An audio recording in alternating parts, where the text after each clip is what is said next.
ಸ್ನೇಹಿತರೆ ನಮಸ್ಕಾರ. ಬದುಕಲು ಕಲಿಯಿರಿ ಪುಸ್ತಕದ ಧ್ವನಿ ಸುರುಳಿಯಲ್ಲಿ ಇಂದಿನ ವಿಷಯ ಪ್ರೀತಿಯ ರೀತಿ. ಇದರ ಹಿಂದಿನ ಸಂಚಿಕೆಯನ್ನು ಕೇಳಲು ಡಿಸ್ಕ್ರಿಪ್ಷನ್ ಬಾಕ್ಸ್ನಲ್ಲಿರುವ ಲಿಂಕ್ ಪ್ರೆಸ್ ಮಾಡಿ. ಪ್ರೀತಿ ಎಂದರೆ ಕೇವಲ ಭಾವಪರವಶತೆ, ಗಂಡು ಹೆಣ್ಣುಗಳ ದೈಹಿಕ ಆಕರ್ಷಣೆ ಎಂದು ಹೆಚ್ಚಿನವರು ತಿಳಿದುಕೊಂಡಿದ್ದಾರೆ. ಕಾಮ ಮತ್ತು ಸೌಂದರ್ಯ ಭಾವನೆಗಳ ಮಿಶ್ರಣದಿಂದ ಬಿಡಿಸಿ ಪ್ರೀತಿಯ ಸ್ವರೂಪವನ್ನು ತಿಳಿದುಕೊಳ್ಳಲು ನಾವು ಯತ್ನಿಸಬೇಕು. ಹಾಗೆ ತಿಳಿದುಕೊಂಡರೆ ಪ್ರೀತಿಯ ವ್ಯಾಪಕ ಶಕ್ತಿಯನ್ನು, ಪ್ರಭಾವವನ್ನು ಅರಿತುಕೊಳ್ಳಬಹುದು. ಪ್ರೀತಿ ಎಂದರೆ ನಾವು ಅರ್ಥೈಸುವ ಹಾಗೆ ಅನುರಾಗದ ಭಾವಪರವಶತೆ ಅಲ್ಲ. ಪ್ರೀತಿ ಪಾತ್ರ ವ್ಯಕ್ತಿಯನ್ನು ತನ್ನ ಅಧೀನದಲ್ಲಿ ಇರಿಸಿಕೊಳ್ಳುವ ಭಾವೋದ್ವೇಗವೂ ಅಲ್ಲ. ಪ್ರತಿಯೊಬ್ಬನಲ್ಲೂ ಹುದುಗಿರುವ ವೈಶಿಷ್ಟ್ಯವನ್ನು ಸರಿಯಾಗಿ ಗುರುತಿಸಿ ಅವನ ಅಭ್ಯುದಯಕ್ಕಾಗಿ ನಿರಂತರ ಶುಭ ಸಂಕಲ್ಪದಿಂದ ದುಡಿಯುವ ಪ್ರವೃತ್ತಿ ಅದು ಎಂದು ಎಡ್ಲೆ ಸ್ಟೀವನ್ಸನ್ ಹೇಳುತ್ತಾರೆ. ಎರಿಕ್ ಫ್ರೋಮ್ ಕೂಡ ಇದೇ ಅಭಿಪ್ರಾಯವನ್ನು ಧ್ವನಿಸುತ್ತಾರೆ.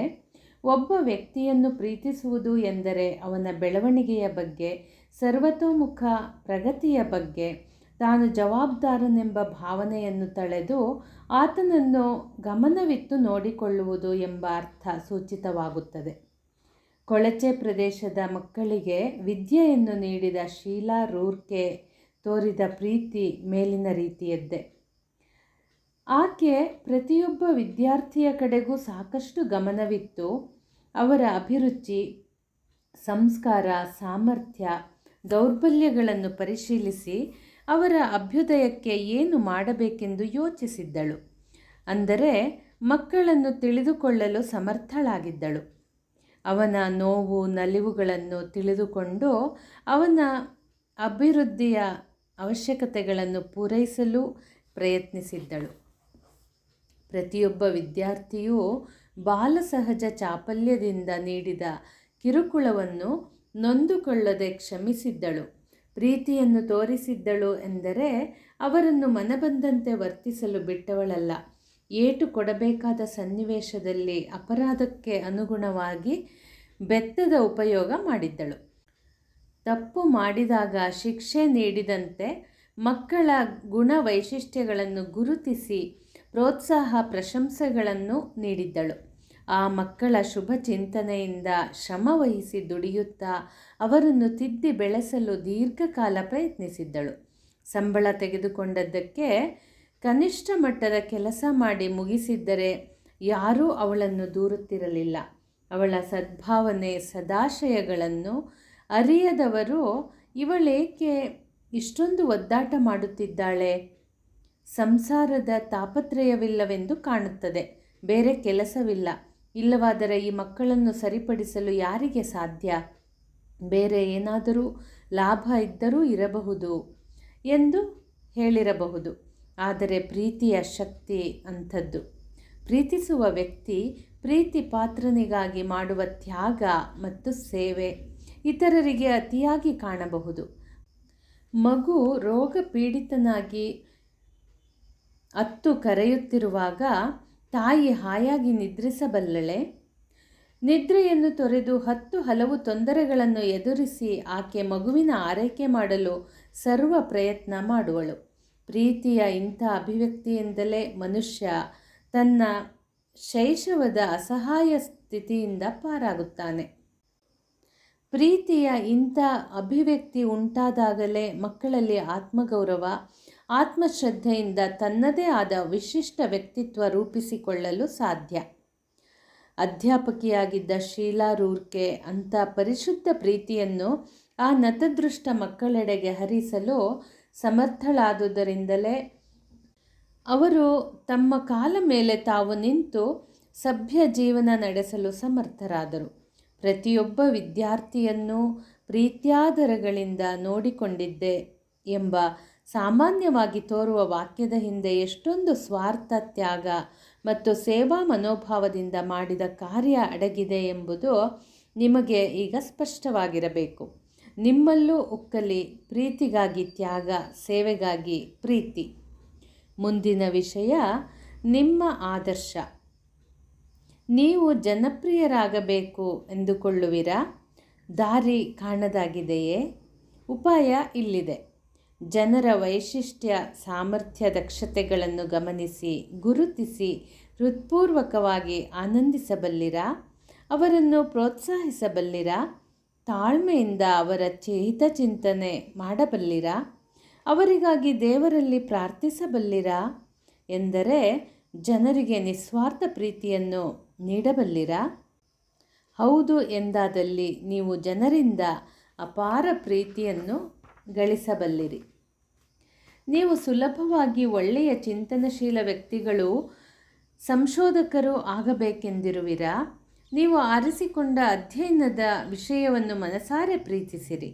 ಆಗ ಎಂತೆಂಥ ಅದ್ಭುತ ಯೋಚನೆಗಳು ಓಡೋಡಿ ಬರುತ್ತವೆ ಎಂದು ನೀವೇ ನೋಡಬಹುದು. ನೀವು ಆರೋಗ್ಯವಂತರು, ಬಲಶಾಲಿಗಳು ಆಗಬೇಕೆಂದಿರುವಿರಾ? ಶುಭೇಚ್ಛೆ ಹಾಗೂ ಪ್ರೀತಿಯ ತರಂಗಗಳನ್ನು ನಿಮ್ಮ ಸುತ್ತಮುತ್ತಲಿನ ಜನ ಮಾತ್ರವಲ್ಲ, ಪಶು ಪಕ್ಷಿ, ಕ್ರಿಮಿಕೀಟ, ತರುವೃಕ್ಷ, ಫಲ ಪುಷ್ಪಗಳೆಡೆಗೆ ಎಂದರೆ ನಿಸರ್ಗದೆಡೆಗೆ ಹರಿಸಿ. ಆಗ ಇದರ ಪರಿಣಾಮ ನಿಮ್ಮ ಅಂತರ್ಮನಸ್ಸಿನ ಮೇಲೆ ಆಗಿ ರಕ್ತದ ಕಣಗಳ ಮೇಲೂ ಸತ್ಪರಿಣಾಮ ಉಂಟಾಗುವುದು. ದ್ವೇಷವನ್ನು ಬೆಳೆಸಿ ಬಿತ್ತಿರಿಸಿದರಾದರೆ ಶರೀರ ಮತ್ತು ಮನಸ್ಸು ವಿಷಯುಕ್ತವಾಗುತ್ತದೆ. ಹೌದು, ಪ್ರೀತಿ ಮಾತ್ರ ಅತ್ಯಂತ ಹಿತಕರ ಹಾಗೂ ಆರೋಗ್ಯವರ್ಧಕ ರಾಸಾಯನಿಕ ಪರಿಣಾಮಗಳನ್ನು ರಕ್ತದಲ್ಲಿ ಉಂಟು ಮಾಡುತ್ತದೆ. ಅಂದ ಮೇಲೆ ನೀವು ಅನುಸರಿಸಬೇಕಾದ ಆದರ್ಶ ಪಥ ಯಾವುದೆಂದು ಬೇರೆ ಹೇಳಬೇಕಿಲ್ಲ ಅಲ್ಲವೇ? ಮುಂದಿನ ವಿಷಯ ಒಲವು ಗೆಲುವು. ಸ್ವಾರ್ಥರಹಿತ ಪರಿಶುದ್ಧ ಪ್ರೀತಿಗೆ ಅಪಾರ ಶಕ್ತಿ ಇದೆ. ಬಹುಮಂದಿ ಭಾವಿಸಿರುವುದಕ್ಕಿಂತ ಮಿಗಿಲಾದ ರಚನಾತ್ಮಕ ಹಾಗೂ ರೋಗ ನಿರ್ಮೂಲನಾ ಶಕ್ತಿಯನ್ನು ಇದು ಹೊಂದಿದೆ.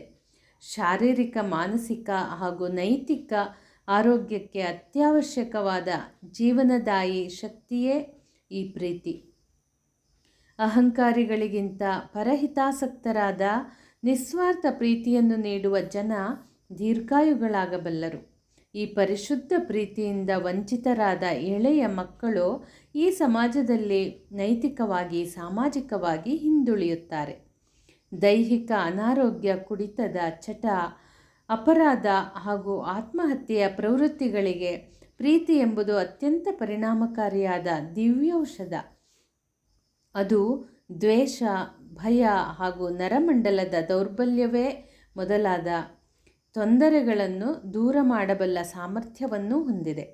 ಇಂತಹ ಪರಿಶುದ್ಧ ಪ್ರೀತಿಯನ್ನು ಹೊಂದದೆ ದಿವ್ಯವಾದ ಹಾಗೂ ಚಿರಂತನವಾದ ಸಂತೋಷವನ್ನು ನಾವು ಪಡೆಯಲಾರೆವು.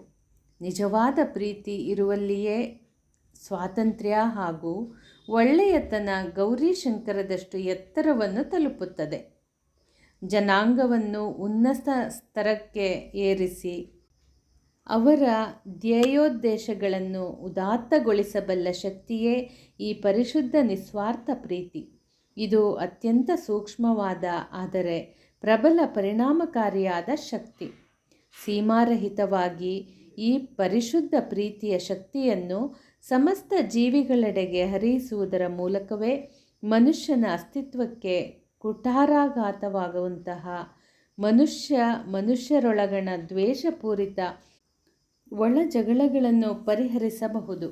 ಈ ಪ್ರೀತಿಯನ್ನು ಬಿಟ್ಟು ಮಾರಕಾಸ್ತ್ರಗಳ ಸಂಗ್ರಹದಿಂದಾಗಲಿ, ನಿರ್ಬಂಧಕ ಪೊಲೀಸು ದಳಗಳಿಂದಾಗಲಿ, ಆರ್ಥಿಕ ಹಾಗೂ ರಾಜಕೀಯ ವಿಧಾನಗಳಿಂದಾಗಲಿ, ಹೈಡ್ರೋಜನ್ ಬಾಂಬಿನಿಂದಾಗಲಿ ಜಗತ್ತು ಎದುರಿಸಬೇಕಾದ ಬರಲಿರುವ ದುರಂತವನ್ನು ತಪ್ಪಿಸಲು ಸಾಧ್ಯವಿಲ್ಲ.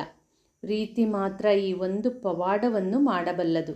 ಆದರೆ ಪ್ರೀತಿಯ ಸ್ವರೂಪ, ಅದನ್ನು ಸರಿಯಾದ ರೀತಿಯಲ್ಲಿ ಉಂಟು ಮಾಡುವ ವಿಧಾನ, ಅದರ ಸಂಗ್ರಹ ಹಾಗೂ ಉಪಯೋಗ ಇವುಗಳನ್ನು ನಾವು ಚೆನ್ನಾಗಿ ತಿಳಿದಿರಬೇಕು ಎಂಬುದು ಖ್ಯಾತ ಸಮಾಜಶಾಸ್ತ್ರಜ್ಞರಾದ ಪಿಟ್ರಿಮ್ ಎ ಸೊರೊಕಿನ್ರ ಸದುಕ್ತಿ. ಮಕ್ಕಳ ಸರಿಯಾದ ಬೆಳವಣಿಗೆಗೆ ತಾಯಿಯ ಪ್ರೀತಿ ವಾತ್ಸಲ್ಯ ಅತ್ಯಂತ ಅವಶ್ಯಕವಾದುದು ಎಂಬುದು ಅನುಭವ ಹಾಗೂ ಸಂಶೋಧನೆಯ ಮೂಲಕ ಸಾಬೀತಾಗಿದೆ. ಸಾಂಕ್ರಾಮಿಕ ರೋಗದಿಂದ, ಹಸಿವೆಯಿಂದ, ಅಯೋಗ್ಯ ಆಹಾರದಿಂದ ಮಕ್ಕಳು ದುರ್ಬಲರಾಗಿ ಸಾಯುವಂತೆ ತಾಯಿಯ ಒಲವನ್ನೇ ಕಂಡರಿಯದ ಮಕ್ಕಳು ಬಹುಬೇಗನೆ ರೋಗಿಷ್ಠರು ದುರ್ಬಲರು ಆಗಿ ಸಾಯುತ್ತಾರೆ ಎಂದು ಈ ಕ್ಷೇತ್ರದಲ್ಲಿ ಸಂಶೋಧನೆ ಮಾಡಿದ ಡಾಕ್ಟರ್ ರೀನೆ ಎ ಸ್ವೀಟ್ಸ್ ಹೇಳುತ್ತಾರೆ. ಅನಾಥಾಲಯವೊಂದರ 34 ಅನಾಥ ಶಿಶುಗಳ ಸಾವನ್ನು ಯಥಾವತ್ತಾಗಿ ಚಿತ್ರೀಕರಿಸಿ ಅದರ ವರದಿಯನ್ನು ಅವರು ನೀಡಿದ್ದಾರೆ. ತಾಯಿಯ ಪ್ರೀತಿಯೊಂದನ್ನು ಬಿಟ್ಟು ಬೇರೆ ಎಲ್ಲ ಅವಶ್ಯಕತೆಗಳನ್ನು, ರಕ್ಷಣೆಯನ್ನು, ವೈದ್ಯಕೀಯ ಸೌಲಭ್ಯಗಳನ್ನು ಆ ಅನಾಥ ಶಿಶುಗಳ ಆಲಯದಲ್ಲಿ ಒದಗಿಸಲಾಗಿತ್ತು. ಮಮತಾಮಯಿ ತಾಯಿಯ ಪ್ರೀತಿಯ ಅಭಾವವೇ ಈ ಶಿಶುಗಳ ಮರಣಕ್ಕೆ ಕಾರಣವಾಯಿತು ಎನ್ನುತ್ತಾರೆ ಅವರು. ತಾಯಿ ಇಲ್ಲದ ಮಕ್ಕಳ ದುಸ್ಥಿತಿಯ ಸಂಪೂರ್ಣ ವಿವರಣೆಯನ್ನು ಡಾಕ್ಟರ್ ಸ್ಪಿಟ್ಸ್ ತಯಾರಿಸಿದ ಚಲನಚಿತ್ರದಲ್ಲಿ ನಾವು ನೋಡಬಹುದು.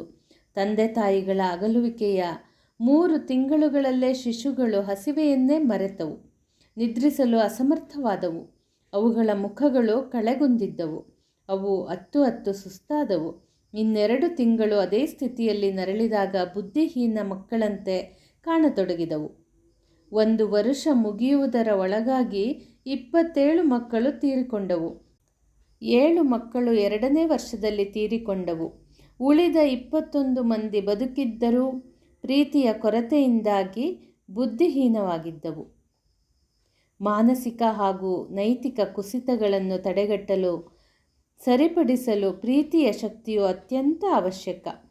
ಪ್ರೀತಿಯ 2 ಮುಖಗಳಾದ ಪ್ರೀತಿಸುವುದು ಹಾಗೂ ಪ್ರೀತಿಸಲ್ಪಡುವುದು ನವಜಾತ ಶಿಶುಗಳು ನೈತಿಕ ಹಾಗೂ ಬೌದ್ಧಿಕವಾಗಿ ಬೆಳೆದು ಉತ್ತಮ ಪ್ರಜೆಗಳಾಗಲು ಅತ್ಯಂತ ಅವಶ್ಯಕ. ಈ ಪ್ರೀತಿ ವ್ಯಕ್ತಿಗಳ ಮತ್ತು ಎಲ್ಲ ಜೀವಿಗಳ ದುರ್ಬಲತೆಗಳನ್ನು ನಿವಾರಣೆ ಮಾಡುವುದಲ್ಲದೆ ಮನಸ್ಸಿಗೆ ನವಚೇತನವನ್ನು ನೀಡುತ್ತವೆ. ಮಾನಸಿಕ, ನೈತಿಕ ಹಾಗೂ ಸಾಮಾಜಿಕ ಅಭ್ಯುದಯಕ್ಕೆ, ಅಭಿವೃದ್ಧಿ ಅಥವಾ ಪ್ರಗತಿಗೆ, ಒಟ್ಟಿನಲ್ಲಿ ಬದುಕಿನ ಸರ್ವತೋಮುಖ ಏಳ್ಗೆಗೆ ಈ ಪ್ರೀತಿ ಅತ್ಯಂತ ಮುಖ್ಯವಾದುದು ಎಂಬುದು ಒಂದು ಸಂಶಯರಹಿತವಾದ ಸತ್ಯ ಸಂಗತಿ. ಪ್ರೀತಿಸುವುದು, ಪ್ರೀತಿಸಲ್ಪಡುವುದು ಒಂದು ಅತ್ಯಂತ ಮುಖ್ಯ ಜೀವಸತ್ವ ಅಥವಾ ಆಹಾರ ಸತ್ವವಾಗಿ ಪರಿಣಮಿಸುತ್ತವೆ. ಸಂತಸದ ಬಾಳ್ವೆಗೆ, ಸರ್ವತೋಮುಖವಾದ ಬೆಳವಣಿಗೆಗೆ ಪ್ರೀತಿಯ ಈ ವಿಟಮಿನ್ ಅನಿವಾರ್ಯವಾದ ಅಂಶ. ಮುಂದಿನ ಸಂಚಿಕೆಯಲ್ಲಿ ಸೇವಾಭಾವ ಎಂಬ ವಿಷಯವನ್ನು ನೋಡೋಣ. ಧನ್ಯವಾದಗಳು.